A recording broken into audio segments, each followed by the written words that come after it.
and welcome to the first episode of the Headers and Volleys podcast.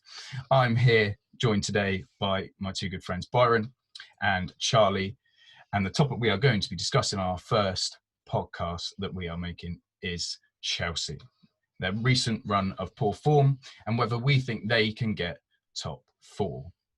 So gents, the way it is going, they're currently sitting ninth in the table. 8 match weeks ago they were sat in third. Do we think they can do it? Do we think on their current run of form they can get that top four position? For me, I think that Frank Lampard really needs to be looked at as, is he a good manager for Chelsea? I think in his time there, you have to sort of say that his first season at Chelsea, where he finished third in the league, he was overachieving. He had the types of players like Mason Mount, Tammy Abraham, who had come from the Championship the year before at Aston Villa and Derby respectively. And he was expected to rely upon them to get his goals, like contribute in terms of assists and goals. And I don't think that he did a bad job in his first year. Making the FA Cup final as well, that's not a bad result. I know they didn't win it, but it's not horrendous. However, in his second season, at the moment, with the money they've spent, he is definitely underperforming, and questions have to be asked as to whether he's the right man to take them even to the end of the season. And yeah, that's the sticking point, is the money that they've spent. Like, because your question is, do you think they can get there on current form? And at the moment, on current form, no, they won't. But they were showing promise at the start of the season. So you probably have to ask questions about what's happened in the last 8 game weeks. Oh, that's it. The last 8 games, they've lost 4 of those 8 games, drawing 2 and winning only 2. Okay, in the grand scheme of things, a team of Chelsea's calibre, and like you said, the money they've spent, that's not the type of performances, that's not the results that they would have expected spending that money. And we know what Chelsea are like with their manager turnover in previous seasons, the last 10, 15, 20 years. They don't wait around for a manager to bring in the results, especially if they're spending the money to go with it as well. So you've got to be concerned for Frank at the moment. And that's where I have sympathy for Frank, is that I think if he had been manager of someone like Arsenal, Manchester United at the moment, they're looking to build a project with Arteta and Ole Gunnar Solskjaer, and Arteta has definitely survived during his period, like 10 games without a win for Arsenal. He was definitely struggling at one point. And like, funnily enough, it was the Chelsea game which changed it for him. And obviously they built a run of form up from that. I think it's 4 wins on the bounce, including the winner this weekend against Newcastle in the FA Cup. So I think that Frank Lampard is in a tricky spot because he's loved by the Chelsea fans, which is obviously going to give him positives. But at the same time, Chelsea are a football club that strive to win Premier League titles. And at the moment, he's, sat 9th in the table, which is just not good enough when you spent that amount of money. And I think that it might be time for him to go if they don't pick up form in the league. What do you reckon, Charlie? No. Yeah, I mean, the teams that they've won against, right? They've won against teams in the bottom half of the table, and then they've become unstuck against Manchester City, Arsenal, who are on a slide, and that's probably now what's after that game is calling Lampard's job into question. And then they've also lost to Wolves, Everton, and Liverpool. So they've not done well against the big sides this year, whereas last year they picked up a few wins against the bigger sides. And I think this year as well, they're just like they're scoring lots of goals, but again, defensively, they're bang average. They're 10th in the league for goals conceded. And we all knew that last year, that Chelsea's defence was the thing that needed upgrading. And they've gone out and spent 70 million on Havertz, and they've spent 50 million on Werner. And I think they'd probably have been better off spending 50 million on a centre-back.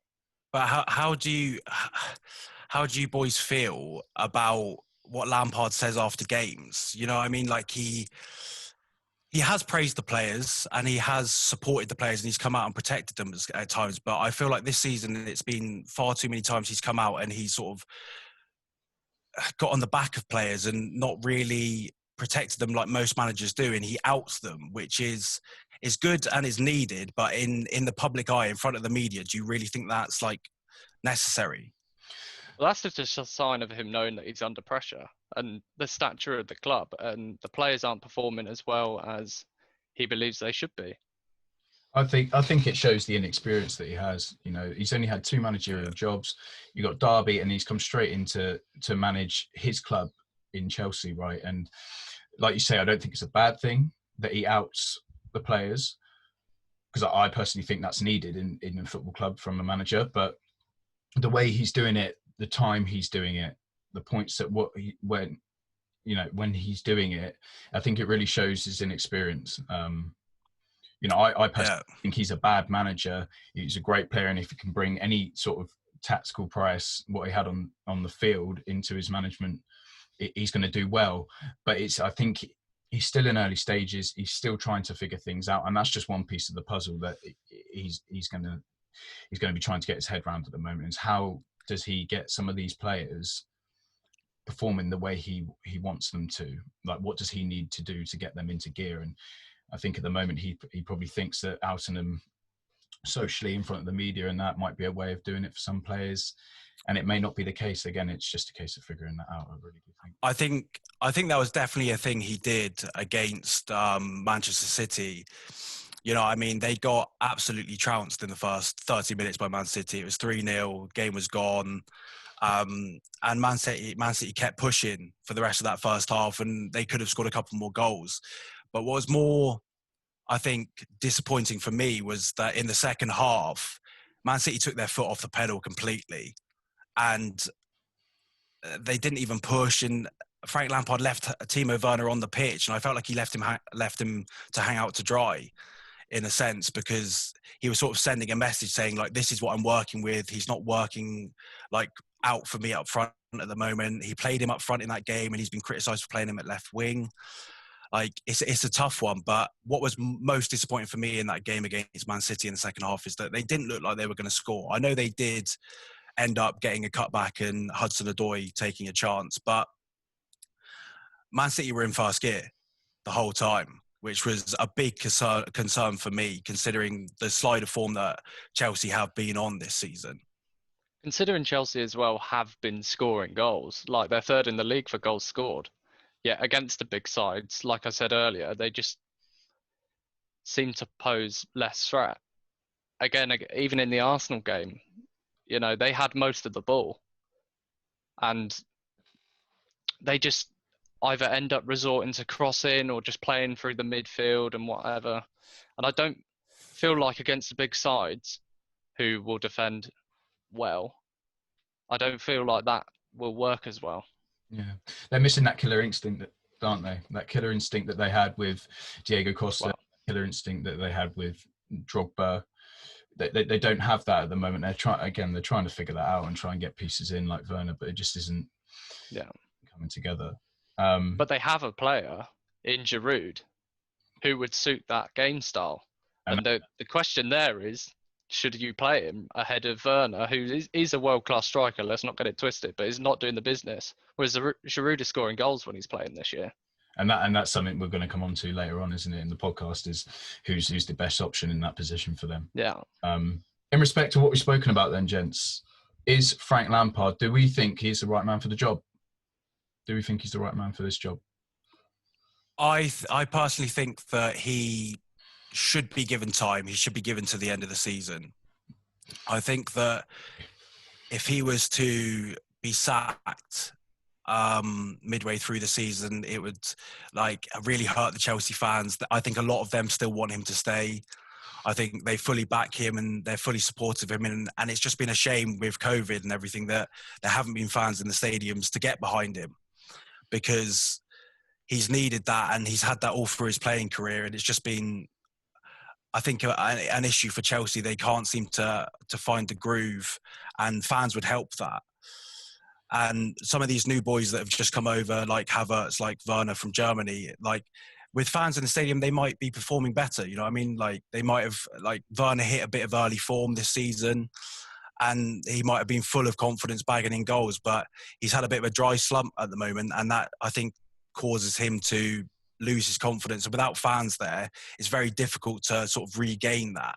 But back to Frank, I think he's definitely needs to be given till the end of the season, and it needs to be readdressed then, because if they sack him midway through the season, I know Tuchel's just become available, but if they sack him midway through the season, I think it's a mistake, even with the money they've spent, personally. No, I agree. And it's a different world of football at the moment, isn't it, without the fans? Because you've got players who will play up or play much better when the fans are not performing now, and you've got players who are actually playing better now without the fans, who wouldn't be playing as well with them there. It's a completely different world of football. It really is. And like you say, that might be a reason for why you've got players like Werner and Havertz not playing to their full potential, to the potential we've seen them playing in the Bundesliga and the Champions League. Yeah, and I think that, you know, he did so much last year with so little. They had their transfer ban and whatever. I think that should give him at least till the end of this season. I know he spent the money, and I know they're underperforming based on what their own expectations of this season would be, given how much they've spent. But I think even, you know, he got Derby into the playoffs in his first season, and they looked a good side, and he clearly trusted Mason Mount then. And then he's gone to Chelsea, brought Mason Mount back in, and he's doing the business for them there. And I just feel like, you know, it's Chelsea, so there's always the possibility. You know, he's 1 or 2 games away from getting the sack. If he does lose the next 2 games, he probably would get sacked, because then he'd get overtaken by teams like Arsenal, West Ham, who have good runs. But I just think it'll be too early for now.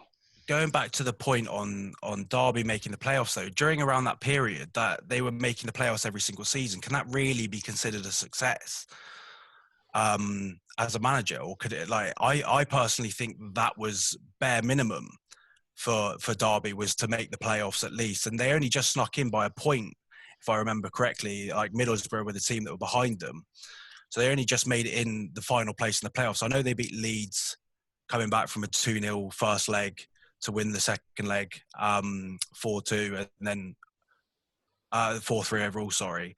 But for me, I don't think him taking Derby to the final of the playoffs was good enough. I think he had to get promoted.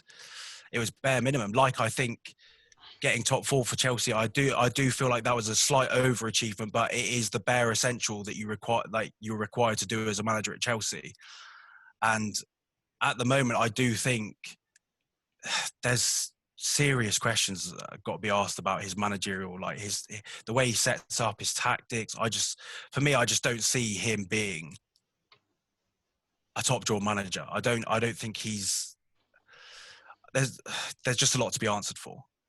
I think in all fairness to Frank, right, if you go and look at the stats and you look at his time for Derby, after, 50 odd games for Derby, he ended up having a 43% win percentage. He's had over 50 games now for Chelsea, and he's come out with almost a 50% win percentage. I know there's the argument there that he's got the resources, he's got the funds to perform. But if you're, you know, like what you're saying, if he was required with that Derby team to get the playoffs, and they were a high achieving team, and he's gone in there and come into a similar situation at Chelsea where they're expected to achieve, and he's got an even higher win percentage, I think you've got to give him credit in that respect. I really do. You know, like you said, he slightly overperformed, potentially getting joint third with United last year.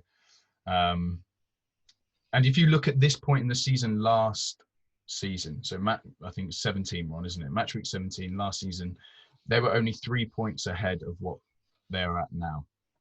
So in all fairness, maybe face value, it looks terrible at the moment for Frank and Chelsea, but you need to remember we've still got half a season to go. It's a long season. It's coronavirus as well, and anything can happen. Any team could go on to win the league at this rate, you know, the way the table's looking. I think in respect of the circumstances, I personally don't think he's doing a horrific job, and I do agree that he at least needs to be given to the end of the season. Now, don't get me wrong, I'm not denying that they're going for a sticky patch at the moment, but I do believe that he should at least be given to the end of the season. Most definitely. I think there needs to be an uplift in form very quickly if he is to keep hold of his job. So moving on, boys, what do you guys think has been Chelsea's, like, with the business Chelsea have done? Do you think all of them have been good signings? Some of them have been good, some of them have been poor. How do you feel about that? Like, what are your personal opinions on each of their signings this season? It's tough, right? Because you look at what some of those boys they brought in have done in other leagues, and you go like, what pickups, what signings, what players to get into a football club. One example being Timo Werner. The guy went and hit, what was it, nearly 100 goals in 150 odd games, was it, for Leipzig? Leipzig, yeah.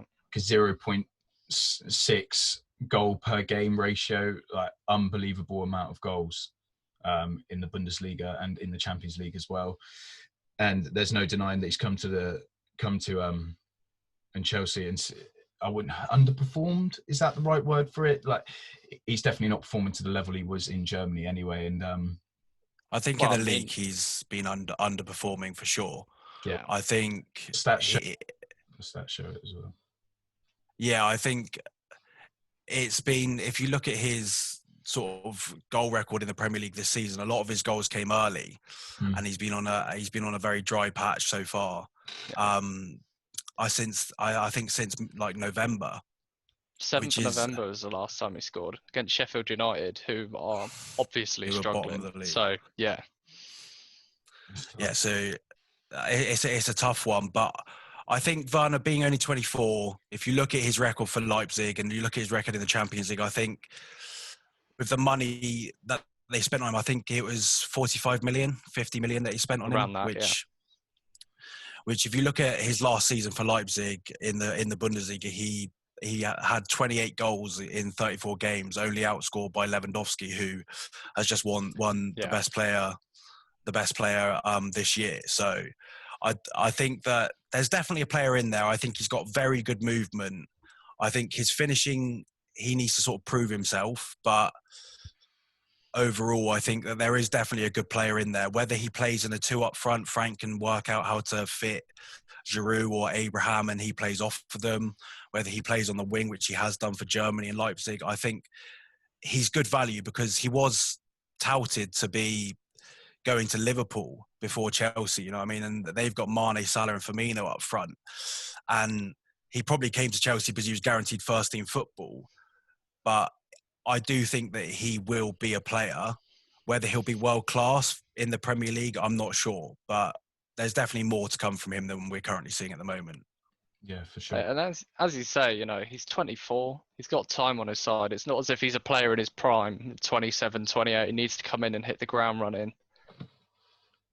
You know, I definitely think there's a player in there. You can't teach pace. You can't teach movement. Yes, his conversion rate is quite low this season, and that's something, obviously, as you've just said, he needs to work on. But, you know, and he's also got 6 assists this season, which is actually pretty good. I know he's been playing on the wing, so you'd expect a winger to get more assists than a striker. But for me, personally, I don't think he's a winger at all. I think his dribbling is too erratic. And I feel like, especially watching him for Leipzig a bit, his finishing is his biggest strength, actually, which is funny considering we're just saying that his finishing needs to improve in the league. But yeah, I think that stuff will come, and that could be a confidence issue. Definitely a player in there. Exactly, 100%.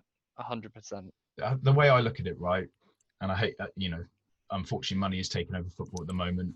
And we can't do anything about that, but it's just the case and fact of the matter. But I like to compare the amount they paid for him to other players that have had that amount spent on the league. You look at Joe Linton, wasn't that 40 million? I still don't believe Newcastle spent. I can't believe 40 million on him. Sebastian, 45 million. West Ham, they just got rid of him for half that. I think if you're looking at money and value for money, hopefully, you know, it's an investment. He's 24, like we've all said.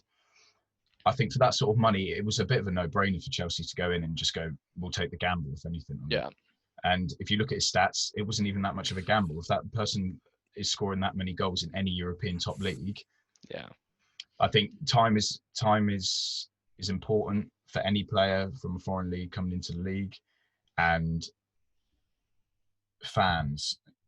Like he could easily be one of these players that when fans and there's a buzz back in the stadium, he could just take off like a rocket. Well, talking about gambles, I mean, can we have a quick conversation on the flop that's Kai Havertz so far?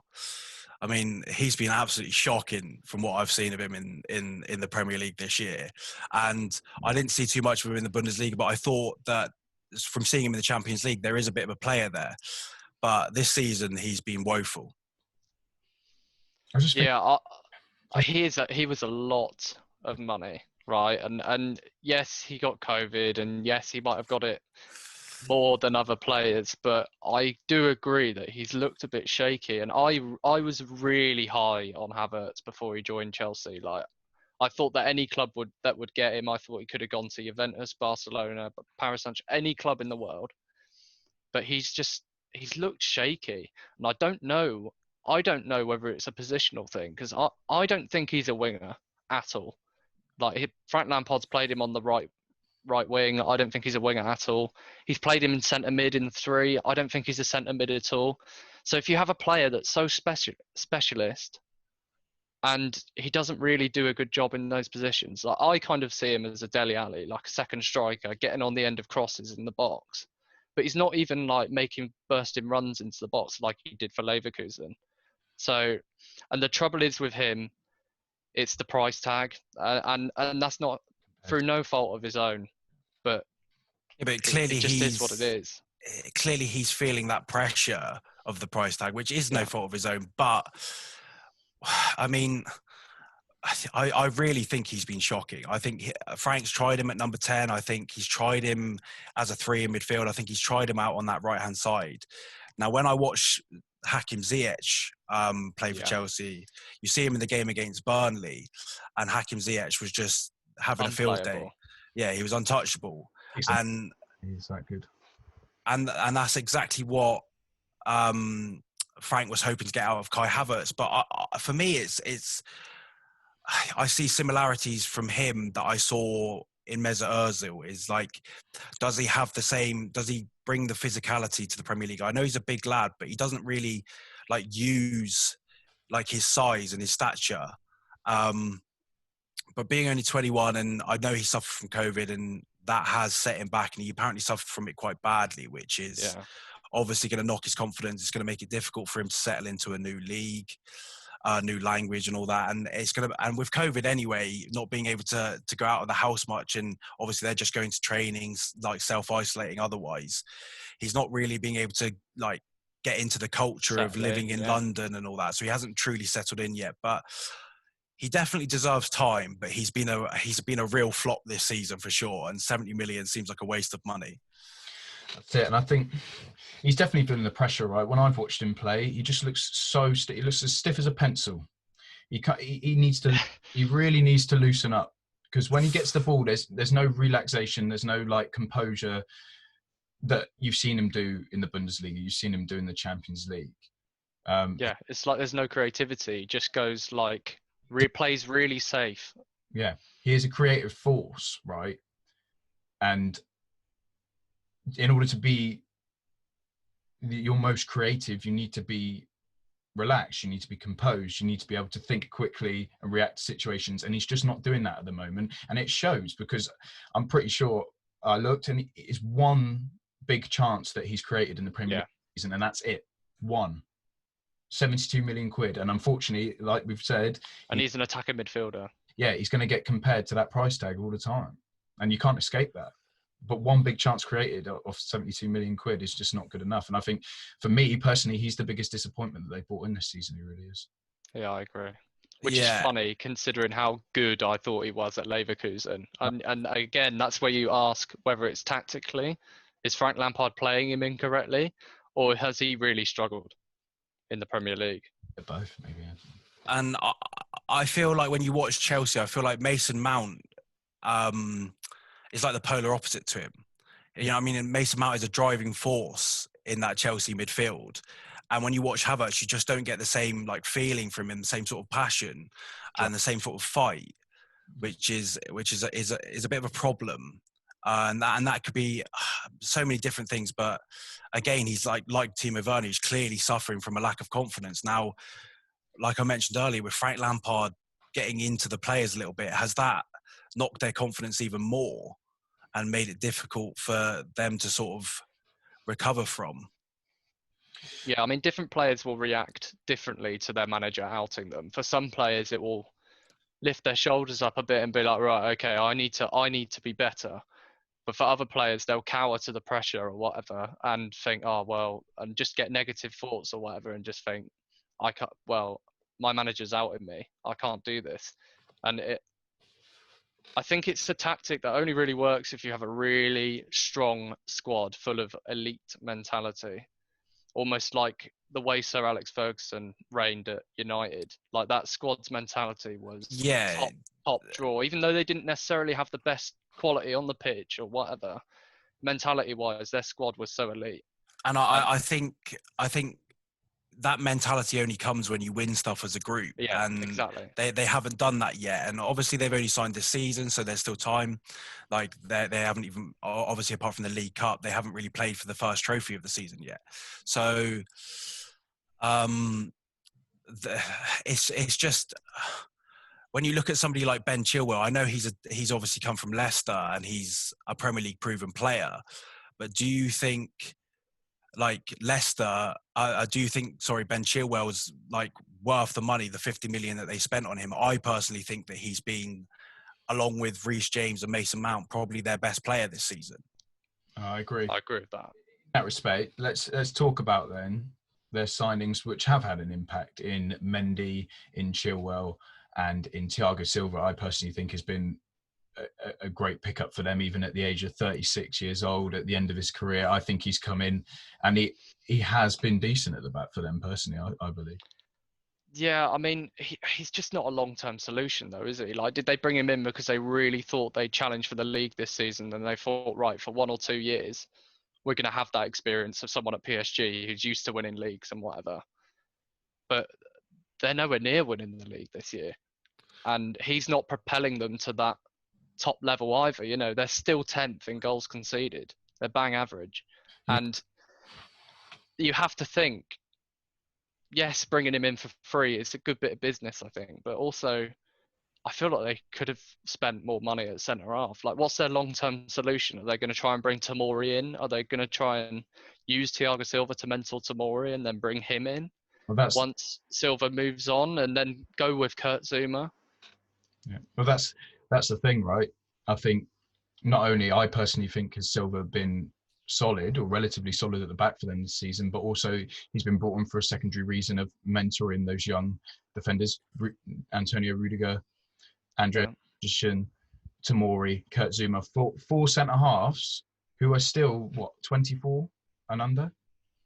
You know, they're young kids, and for a centre half, we know centre halves. Our generation have grown up watching football. Rio Ferdinand, John Terry, Vidic. They go until they're 35 years old at the top. But that's the problem that I think Chelsea had this summer. Is I think that, you know, I mean, they spent about 130, 140 million in attacking areas with Havertz and Werner. And for Chelsea, it's about winning trophies in the here and now. You know, I mean, they're all about, we need to win this season. They've always been like that, and that's why they've had a history of sacking managers that have even won trophies and then in their second seasons or have struggled. They've sacked them. And it's difficult to understand how they can spend 200 million and not identify what was their key weakness last season, which was leaking goals. I mean, they were a successful football club when it came to scoring and having entertaining games, but their performances last season were poor at the back. That was their main issue. And to bring in a 36, 37, you know, I mean, geriatric in Thiago Silva, I mean, okay, he's been a world-class player through his time at PSG, at Milan and things like that. He has been a world-class player. And it was only last season, I will admit, he helped take PSG to the Champions League final. But you can't be resting your hopes on Thiago Silva to make that defence a solid unit, because Zuma's a donkey. I'm not having him being a good centre-back. He is a donkey. I think Rudiger's better. I'm very shocked that he isn't starting ahead of Kurt Zouma. And they've got great fullbacks in Reece James and Ben Chilwell. And I just think that if they shored up that central defence and signed a Virgil van Dijk, you know what I mean, spent 70 odd million pounds, you know, Ruben Diaz at Man City this season has been a revelation for them. but they go out and bring in Thiago Silva on high wages for a free transfer and expect their problems at the back to be sorted. Oh, well, weaknesses, their biggest weakness last season was the goalkeeper. Well, they got, you can say something about the centre halves. Kepa Arrizabalaga, 70 million odd quid, just turned into jelly, right? And I think that one of their best bits of business this year is bringing in a new goalkeeper in Mendy. £20 million, and you look at what he's done. I personally think when I watch him, I'm nervous watching him because he never looks sure, but he gets the job done. I think he gets the job done. He saves what he's had, I think, 6 clean sheets in 13 appearances so far for Chelsea, which is not a bad return. He's only conceded something like 12 goals as well. And if you look at their recent results against City, Arsenal and Villa, it was only those last 3 games where they've conceded 7 goals. So he's done all right since he joined the club, that's for sure. And I don't know what they do with Kepa now, personally. I mean, I watched him today for Chelsea against Morecambe, and he didn't look too clever again. He looks like he's got a mistake in him. He doesn't look like he's got any confidence. And you feel like if Edouard Mendy was to pick up an injury, then they're back to square one again with Kepa. I don't think they can rely on him. Definitely. And I think for me, like, I know it might be harsh in saying, but could Mendy have been any worse than Kepa, really? Yeah, Mendy's a big bloke, and he has kept a few clean sheets this season, but I mean, Kepa just looks shaky. He doesn't look big enough for a goalkeeper. He's only just about 6 foot by the looks of things. Like, you've got centre halves towering over him. It was the fact that they were playing a 45-year-old or whatever, Willy Caballero, instead of Kepa, an 80 million record signing, boys. It's clearly not good enough. Well,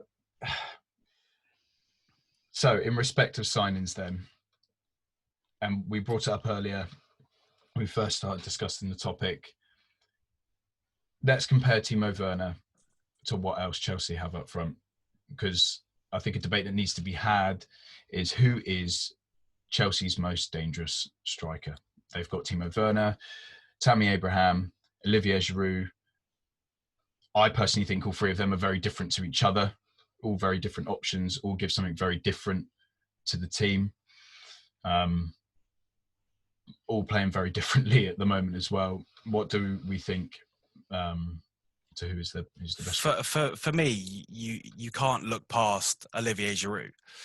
Like, I think Chelsea this season have been a very cross-heavy team. I think a lot of their goals have come from crosses or from corners.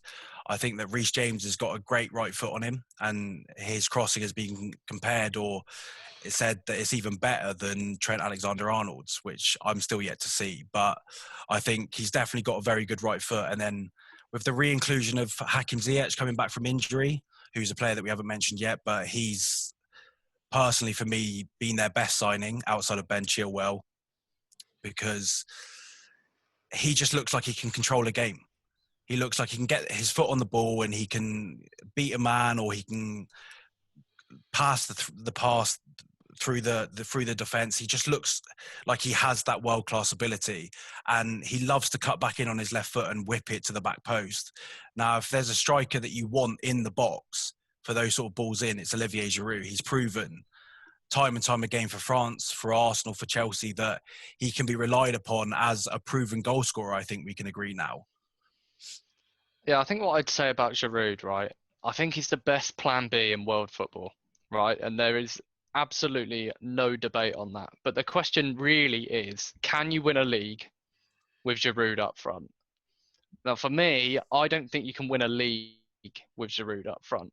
I think you could win a league with Werner up front, because Werner brings a lot of pace, and his goal record at Leipzig was nuts, but he's obviously yet to prove that. So the question you asked was, who's the most dangerous striker at Chelsea? And at the moment, it is Giroud.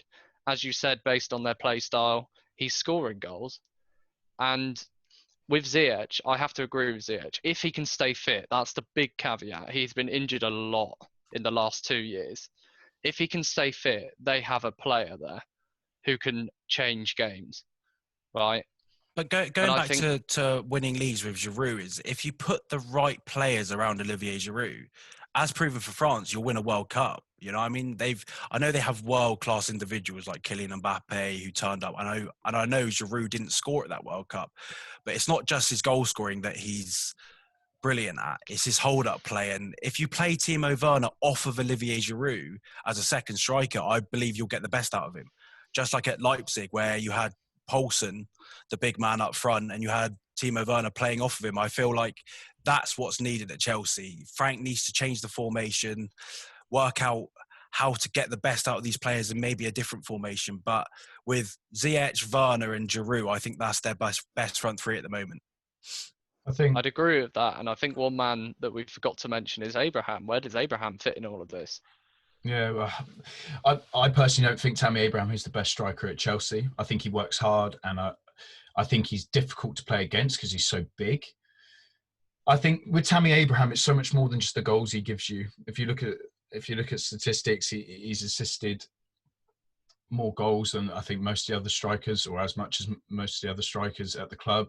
And in terms of contributions per game, in regards to goals and assists combined, he's got more than the other two. So I think the thing to leave this on is, what does Frank want from the strikers? I think it all depends, like Byron's been saying, is the pieces that are being put around him. It's like putting a puzzle together, and it all will depend on what Frank wants from his striker. If Frank wants his striker to involve others a bit more, Tammy looks to be that guy at the moment. But if you're looking for a fox in the box, someone who's going to get onto the end of crosses, then Giroud. And if you want someone with pace, it's Werner. And I think, again, in regards to Frank, it's the inexperience, and he needs to get his head around it and figure it out. Well, that's where I think that Frank is poor for me, because if there's anyone that you would want in world football to link play as a big man, as a striker up front, then it's Olivier Giroud, and he doesn't play often enough.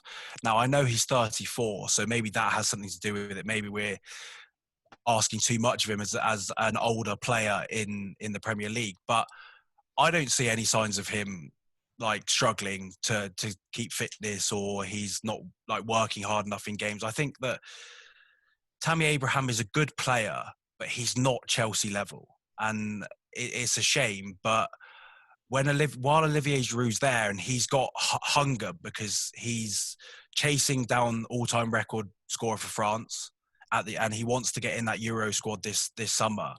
So you've got a hungry Giroud that wants to prove himself, and I can't see why you don't play him. I really don't. And for me personally, I think that Giroud will look to go out on loan this month to guarantee him first team football, because he needs that if he's going to get in that Euro team for France, because they've got a hell of an outfit and he wants to be part of it, I'm sure. Yeah, let's briefly, just very, very briefly discuss then in regards to Frank's persistent use of, say, Tammy Abraham then over the likes of Giroud, who we personally think is more effective, and even Werner. Does he, because I personally think he does he have a group of players then that he puts that more trust in? I think he personally does. Abrahams, I think he trusts those players a lot more than the new signings and someone, say, like Giroud, who's given more productivity. I definitely think there's a bunch of players there that he feels like he can rely upon more than others, and he has his favourites, I think that's for sure. And I think most of them come to the players that played for him in the season last year where they got the Champions League, and Mason Mount, Tammy Abraham. I think Ben Chilwell was added to that group. I think N'Golo Kante is a stalwart in Chelsea's midfield. Clearly he's lost faith with Jorginho. I don't think he really fancies him anymore. I think N'Golo Kante needs to be that deepest midfielder, and I think he's been shoehorned into the team as a box to box in time gone by when Jorginho's played at the base. But I do definitely think Frank has his favourites, and there are players there that he can rely upon more than others. And I do think that a lot of those signings this summer are players that Frank doesn't feel like he can rely upon. And that also makes me question whether they are even his signings, whether it's the board's decision to make those signings rather than him actually going, I want Timo Werner, I will get you top four, I'll get you the Premier League title if you bring in Timo Werner, if you bring in Havertz. I personally don't think that's the case. I think they're board signings, and he's now having to try and get the best out of them. Even though they are good players, they aren't his signings, personally. I think that's an interesting point you raised, because you look at how much reportedly he really wanted Declan Rice, and he's the one player that they didn't get. So it does kind of ask the question whether those players, Werner, Havertz, Ziyech, were his signings or whether they were board signings. And I think Declan Rice is a decent player. I wouldn't have spent the money that West Ham were asking, but if that's a player that Lampard really wanted and didn't get, he's now having to play, his reliable players that he's been playing the whole time, like Abraham Mount. Even Pulisic has played just as many games as Ziyech, and they've both been injured. So it's a tough one because, as you say, if they aren't his signings, then he's got to make the best out of the team that he has. Yeah, I agree. And it's all trust. It's a trust thing, isn't it? I just don't think he trusts those new boys the way they're playing at the moment. I really don't. And again, it's something for him to figure out over the second half of the season. And in respect to the second half of the season, let's look at the games they've got coming up. Next week, Leicester away. Week after that, Fulham away. Week after that, Wolves at home. Okay, next 3 games. How many points do we reckon they're getting out of those 3? I think Leicester beat them. On current form, Leicester are a better team than Chelsea. I know we're not talking about Leicester in this podcast or whatever, but what Leicester have done over the past 3 or 4 years since they won the league, how they're not considered an elite club in England is beyond me. You see what they've done with their new training ground and everything that's happened since their owner's unfortunate death, and the way that club is ran is absolutely elite from top to bottom, and the proof is in the pudding now. And I can't see Chelsea beating Leicester personally. Chelsea could get a draw, but they've been average at defending, and Leicester have a very, very good striker in Jamie Vardy, who is a Premier League legend. Let's not get it twisted. And so if we look at the Leicester game, for me, I don't see them winning that. Now, Fulham away, you'd say, oh, well, Chelsea are easily going to beat Fulham, but it's a local derby. Must win. Right? Very local derby. And Fulham in recent weeks have actually looked pretty dangerous. Like, I think they've been pretty unlucky with some results. Like, at the start of the league, even in Arsenal's first game against them, I was like, what are they doing in the Premier League? They are a proper championship side. But actually, in the last few weeks, they've actually performed pretty well.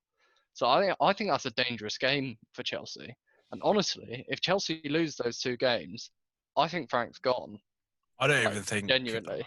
Personally, I don't even think they have to lose those 2 games for Frank to be gone. I mean, if you're Really? not picking up 3 points against Fulham, I know that they've massively improved their defence this since the start of the season. They do look like a much solid structure, but Frank needs points right here, right now. He needs points, and if he doesn't pick up at least 4 points from Fulham and Leicester, I think he'll be gone. Personally, well, what do you think about the Wolves game? If he's there by then, I mean, that's a dangerous game. The Wolves game is a very tricky one because obviously they're a team that are on a bit of a slide so far this season. Now, obviously, if you look back at the fixture that Chelsea played against Wolves, where you had Pedro Neto scoring a 90th minute winner or whatever, like they've already beaten them this season. So if it was to get to that point, you'd be worried. If he hasn't picked up 6 points from Leicester and Fulham, you'd be worried as a Chelsea fan, I think, what would happen in that game and potentially Frank Lampard losing his job as the manager. Yeah. And looking even longer term, their next stretch of 8 games, they've got Sheffield United, Fulham, Newcastle, Burnley. They've got some games that they've got a decent run, yeah. If he's still there, they have to pick up 3 points from those type of games. Because if you look, like we said at the start, they're losing against the big teams. and they're winning against the bottom half teams. If they go and start dropping points against teams like Sheffield United, Fulham's, Newcastle, Burnley, it's just a downward spiral from then. The confidence will go, and it really is concerning for Frank at that point, I believe, anyway. Yeah, they'll be banging trouble, I think. But if we don't think, I personally don't think Chelsea are going to get top four this season. My picks for top four at the moment, looking at forms of teams, I think Man United are, they're challenging Liverpool at the moment for the title. I personally don't think that's going to be consistent. I think Man City will push on. And I think Man United will fall away from Liverpool as the second half of the season continues. But I think Man United look good for that third place at the moment. And then for me, I think that Leicester are probably that team that could squeeze into fourth ahead of Chelsea and ahead of Tottenham, surprisingly, because Tottenham do look like a much stronger team under Mourinho this season. And I do think that they'll have a good go at top four. Whether they can beat the likes of Leicester or Chelsea, I'm not sure. But I fancy Man United and Leicester to get in there ahead of Chelsea. What do you guys reckon? Who do you think is going to finish in the top four this season? My picks would be City, Liverpool top two. I think that's going to be the same for most of the people in the country at the moment. Yeah.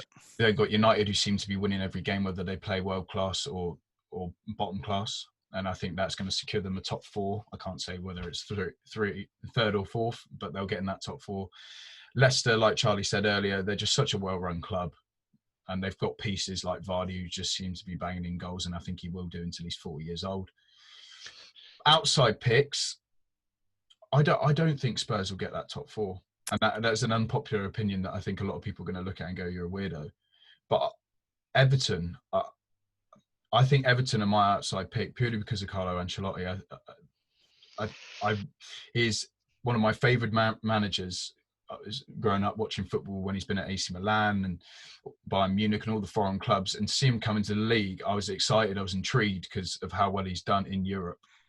And to see what he's done with Everton, he's definitely picked up their pedigree. In my opinion, he's drawn players to that club that wouldn't have gone to a club like Everton before he was there. And I do think they have a chance. And I think Everton, I think they have the best chance of getting a top four. They have done for years since David Moyes was anywhere near there, years and years. The thing for me with Everton is their defence good enough? Like, I don't know who they're rolling with at centre back at the moment. Michael Keane and Ben Godfrey. Yerry Mina. Yerry Mina, yeah. They played Yerry Mina and Holgate, I think. Yeah. So defensively, I think they've been okay. But the big one for me is if Calvert-Lewin can keep scoring, there's no reason why they couldn't get that fourth. Because he has scored a lot of their goals this year. So they are pretty heavily reliant on him. But if he can keep it up, which this season he's taken a really big leap in terms of his performance. Because last season, I didn't really rate him at all. I thought he was just a very good athlete, but a poor finisher, poor football IQ, and this, that, and the other. But actually, this season, he's addressed both of those points. He seems to have just taken the next jump. So I think for me, he's a big player for them. And if he can keep firing, there's no reason why they couldn't get in that fourth spot. Because I think that fourth spot is up for grabs. You've got teams like Tottenham, who've slid down the league, Chelsea, who've slid down the league, who we've been talking about. And obviously Arsenal have had a really bad run. You've got a team like Villa, who I think I think they're a very good side, but I think they're overperforming. I don't think they're going to get into the top four. And yeah, I think for my top four picks, I would go for the same three you said in the same order. I'll go City, Liverpool, United, and I think Leicester will get fourth because I think they are performing very well. I mean, going back to Aston Villa, they've got 2 games in hand on a lot of people that are in and around them in the league, and even 1 game in hand. So I think they'll eventually run out of legs too, but I think even European places, top 8 for Villa this season would be a hell of an achievement, considering that they very nearly got relegated last year and probably should have if it wasn't due to a incorrect goal decision system in a different game. But for me, I think Villa will run out of steam. Does anyone fancy Arsenal? I'm an Arsenal fan, so I'd love to hear you guys say that we're going to get top 4, but I think we'll just brush that one under the carpet for another season. That's it. Arsenal fan as well, and absolutely zero chance of top four for me. But Stop it. you know, Europe now would be a very good finish considering where we were. But you know, we're talking about Chelsea, right? And people would say that you bringing up Arsenal would be absolutely ludicrous, right, for top four. But we're 3 points behind Chelsea. And we have had an awful start to the season, and Chelsea are only 3 points better off than us. That's it. And, you know, if, like I said earlier on in the pod, coronavirus season, anything can happen. Villa could go on and storm it and end up doing a Leicester. You just don't know. And it truly anything could happen. I think we've got our favourite teams, United and Leicester, who are going to fill those 3 and 4 spots. But anyone below them, down to Arsenal, they've got a real shout. You know, you've got Arsenal, Chelsea, Villa, Saints. We haven't mentioned Saints as well. They've been brilliant.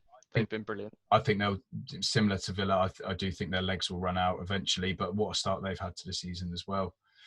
But it's just it's anyone's. It really is. And even at the top, it's much more open than it has been the last few seasons with City and Liverpool dominating. But hey, what a season! Well, everyone's dropping points. That's it. Everyone's dropping points against all sorts of teams, and it is anyone's game for that top four at the moment. But only time will tell. And I think Frank really needs to get his head around it if he wants to take his Blues anywhere near that top four. I really do. That's it. Right then, boys, I think we'll wrap it up there. If you're happy with that, I think we've covered all bases. And to conclude, he's got a task on his hand, old Frank. I think he has. It's not easy for him, and he needs to get his big boys playing like big boys. He can't rely on the kids for his whole managerial career, and it's going to be tough for him, but you know, it's his Chelsea, isn't it? And I think he's going to have enough passion and drive to do it if he wants it enough. And time will tell. So we'll see. The next game is, what did we say the next game was? Leicester away. Big one. Going to be a big one. And I'm sure that'll come up in the next pod or two. And we'll be discussing, whether he's bucked up his ideas or not. But we'll leave it there. If you are still tuning in, thank you so much for listening. Please, if you're watching on YouTube, like, comment and subscribe. We have set up all our socials on the Instagram and Twitter as well. So please follow for incredible content, nothing less. And we will see you on the next one. Thank you so much for tuning in, and we'll speak to you very soon. Thank you so much. At the Headers of Volleys podcast. Headers of Volleys podcast. It'll pop up somewhere down here, hopefully, if I can edit it properly. No, thank you. Let's go.